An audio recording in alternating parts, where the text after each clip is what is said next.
ഖുർആൻ അത്ഭുതങ്ങൾ അവസാനിക്കുന്നില്ല. 9-ാം ഭാഗം. ഭൂമിക്ക് പുറത്ത് ജീവനുണ്ടോ?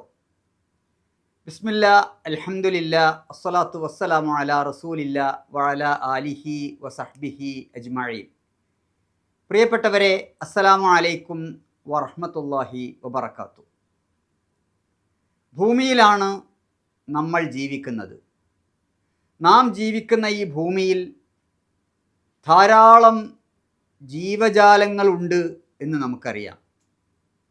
എന്നാൽ ഈ ഭൂമിക്ക് പുറത്ത് ജീവനുണ്ടോ? ഇക്കാര്യത്തിൽ ഇപ്പോഴും സംശയത്തിലാണ് ശാസ്ത്രജ്ഞന്മാർ.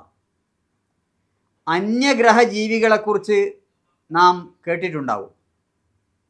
അന്യഗ്രഹ ജീവികളെ ഉപജീവിച്ചുകൊണ്ട് ധാരാളം കാർട്ടൂണുകളും സിനിമകളുമുണ്ട്. പക്ഷെ അതൊക്കെ സങ്കല്പങ്ങളും ഭാവനകളും മാത്രമാണ്. ഭൂമിയല്ലാത്ത ഗ്രഹങ്ങളിലും ജീവൻ ഉണ്ടാകാം എന്ന നിഗമനത്തിലാണ് ശാസ്ത്ര ഗവേഷകന്മാരുള്ളത്. ശാസ്ത്രലോകത്തിൻ്റെ അന്വേഷണം ഭൂമിക്ക് പുറത്ത് കാണാൻ സാധ്യതയുള്ള സൂക്ഷ്മജീവികളെക്കുറിച്ചാണ്. നമ്മൾ ചിത്രത്തിലും സിനിമയിലുമൊക്കെ കാണുന്ന വലിയ വലിയ ആകാരമുള്ള ജീവജാലങ്ങളെക്കുറിച്ചല്ല. ഭൂമിക്ക് പുറത്ത് മറ്റ് ഗ്രഹങ്ങളിൽ കാണാൻ സാധ്യതയുള്ള അതീവ സൂക്ഷ്മജീവികളെക്കുറിച്ചാണ് വലിയ ജീവികളെക്കാൾ ശാസ്ത്രം പഠിച്ചുകൊണ്ടിരിക്കുന്നത്, ഗവേഷണം നടത്തിക്കൊണ്ടിരിക്കുന്നത്. അപ്പോൾ അത്തരത്തിലുള്ള സൂക്ഷ്മജീവികൾ ഉണ്ടാവാനുള്ള സാധ്യത ശാസ്ത്രജ്ഞന്മാർ തള്ളിക്കളയുന്നില്ല. ഭൂമിക്ക് പുറമെ ചന്ദ്രനിലും ചൊവ്വയിലുമൊക്കെ ജീവനുണ്ടാകും എന്ന് വിചാരിച്ച് അത് തേടി നടക്കാൻ തുടങ്ങിയിട്ട് കാലം കുറേയായി. പക്ഷെ ഇതുവരെ ചന്ദ്രനിലാകട്ടെ, ചൊവ്വയിലാകട്ടെ, അല്ലെങ്കിൽ മറ്റേതെങ്കിലും ഗ്രഹങ്ങളിലാകട്ടെ ഇതുവരെ ജീവൻ്റെ അംശം കണ്ടെത്താൻ കഴിഞ്ഞിട്ടില്ല. നമുക്കെല്ലാവർക്കും അറിയുന്ന ചന്ദ്രയാൻ, ഇന്ത്യയുടെ ഈ ചന്ദ്രയാൻ ദൗത്യം ചന്ദ്രൻ്റെ ഉപരിതലത്തെക്കുറിച്ച് ആഴത്തിൽ പഠിക്കാനുള്ള ഇന്ത്യയുടെ പ്രഥമ സംരംഭമായിരുന്നു. പക്ഷെ ഇത്തരത്തിലുള്ള പഠനങ്ങളിലൊന്നും ചന്ദ്രനിലോ അല്ലെങ്കിൽ മറ്റേതെങ്കിലും ഗ്രഹങ്ങളിലോ ജീവജാലങ്ങളുണ്ട് എന്ന് കണ്ടെത്തിയിട്ടില്ല. അടുത്ത 50 വർഷത്തിനുള്ളിൽ മനുഷ്യൻ ചന്ദ്രനിൽ താമസമുറപ്പിക്കുമെന്നും 1 നൂറ്റാണ്ടിനുള്ളിൽ മനുഷ്യൻ ചൊവ്വയിൽ കുടിയേറി താമസിക്കുമെന്നുമൊക്കെ പ്രമുഖ ശാസ്ത്രജ്ഞൻ സ്റ്റീഫൻ ഹോക്കിംഗ് പ്രഖ്യാപിച്ചതായി ഒരുപക്ഷെ നിങ്ങളും വായിച്ചിട്ടുണ്ടാകും വാർത്തകളിലൊക്കെ. നാസയുടെ ബഹിരാകാശ ദൂരദർശിനി കെപ്ലർ ഭൂമിയെപ്പോലുള്ള ചില ഗ്രഹങ്ങൾ അവർ കണ്ടെത്തിയിട്ടുണ്ട്. ഭൂമിയിൽ ജീവൻ നിലനിൽക്കാൻ കാരണമെന്ന് കരുതുന്ന സാഹചര്യങ്ങൾ അത്തരത്തിലുള്ള ഗ്രഹങ്ങളിൽ ഉണ്ട് എന്നാണ് ശാസ്ത്രജ്ഞന്മാർ കരുതുന്നത്. വെള്ളമുണ്ടാകാനുള്ള താപനിലയാണ് അത്തരം ഗ്രഹങ്ങളുടെ ഉപരിതലത്തിൽ ഉള്ളത് എന്നാണ് ശാസ്ത്രജ്ഞന്മാരുടെ കണ്ടെത്തൽ. ഇപ്പോൾ വെള്ളമുണ്ടെങ്കിലേ ജീവൻ ഉണ്ടാകൂ, അല്ലെങ്കിൽ വെള്ളമുണ്ടെങ്കിൽ അവിടെ ജീവൻ ഉണ്ടാകും എന്ന നിഗമനത്തിലാണ് ശാസ്ത്രജ്ഞർ. വെള്ളമാണ് ജീവൻ്റെ അടിസ്ഥാന ഘടകം. അല്ലാഹു സുബ്ഹാനഹു വ തആല പരിശുദ്ധ ഖുർആനിൽ നമുക്ക് പറഞ്ഞു തരുന്നുണ്ട്. സൂറത്തുൽ അംബിയ 30-ാമത്തെ ആയത്തിൽ, വജഅൽനാ മിനൽ മാഇ കുല്ല ശൈഇൻ ഹയ്യ് അഫലാ യുഅ്മിനൂൻ. വെള്ളത്തിൽ നിന്ന് എല്ലാ ജീവനുള്ള വസ്തുക്കളെയും അള്ളാഹു പടച്ചിരിക്കുന്നു. എല്ലാ ജീവനുള്ള വസ്തുക്കളെയും സൃഷ്ടിച്ചിരിക്കുന്നത് വെള്ളത്തിൽ നിന്നാണ്. അഫലാ യുഅ്മിനൂൻ. എന്നിട്ടും ഈ സത്യനിഷേധികൾ വിശ്വസിക്കുന്നില്ലേ? അവരിതൊന്നും കാണുന്നില്ലേ എന്നാണ് അള്ളാഹുവിൻ്റെ ചോദ്യം. മനുഷ്യനെ സൃഷ്ടിച്ചതും വെള്ളത്തിൽ നിന്നാണ് എന്ന് അള്ളാഹു പറയുന്നുണ്ട്.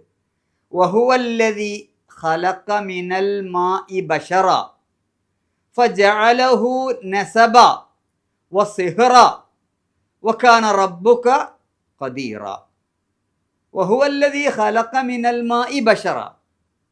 അവനാണ് വെള്ളത്തിൽ നിന്ന് മനുഷ്യനെ പടച്ചത്. ഫജഅലഹു നസബൻ വസിഹ്റ, അവനെ രക്തബന്ധമുള്ളവനും വിവാഹബന്ധമുള്ളവനുമാക്കി മാറ്റി.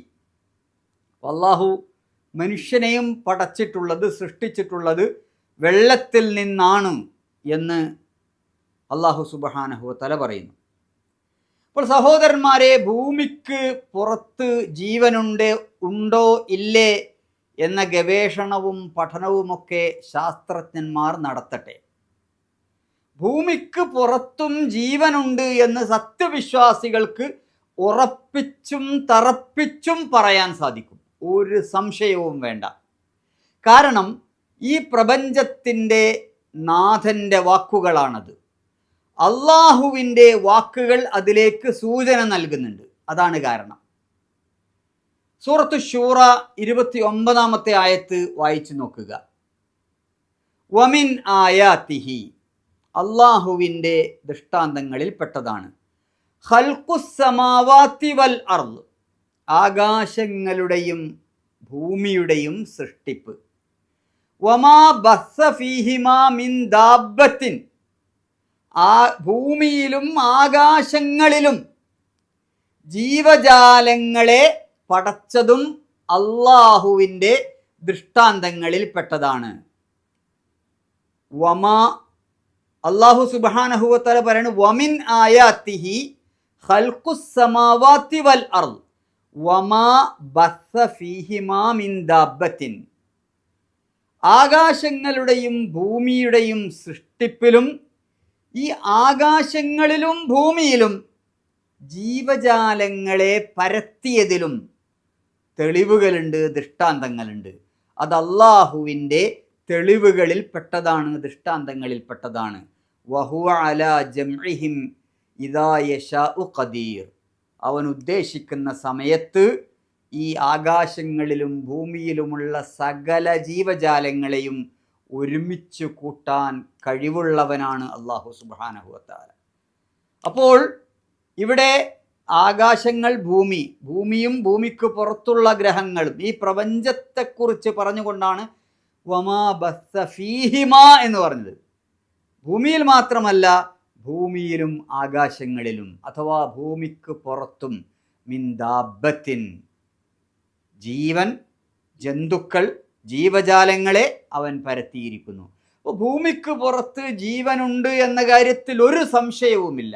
എത്തരത്തിലുള്ള ജീവനാണ്, ഏത് തരത്തിലുള്ള ജീവജാലങ്ങളാണ് ഭൂമിക്ക് പുറത്തുള്ളത് എന്ന് ഇനി നമുക്ക് കണ്ടെത്തേണ്ടതുണ്ട്. ശാസ്ത്രജ്ഞന്മാർ പഠിക്കട്ടെ, മനസ്സിലാക്കട്ടെ, ഗവേഷണങ്ങൾ നടത്തട്ടെ, അങ്ങനെ ഭൂമിക്ക് പുറത്തുള്ള ജീവജാലങ്ങളെ കണ്ടെത്തട്ടെ.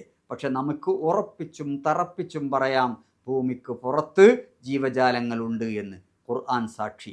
അല്ലാഹു സുബ്ഹാനഹു വ തആല അനുഗ്രഹിക്കുമാറാകട്ടെ. വാഖിറു ദഅവാന അനിൽ ഹംദുലില്ലാഹി റബ്ബിൽ ആലമീൻ. അസ്സലാമു അലൈക്കും വറഹ്മത്തുള്ളാഹി വബറകാതുഹു.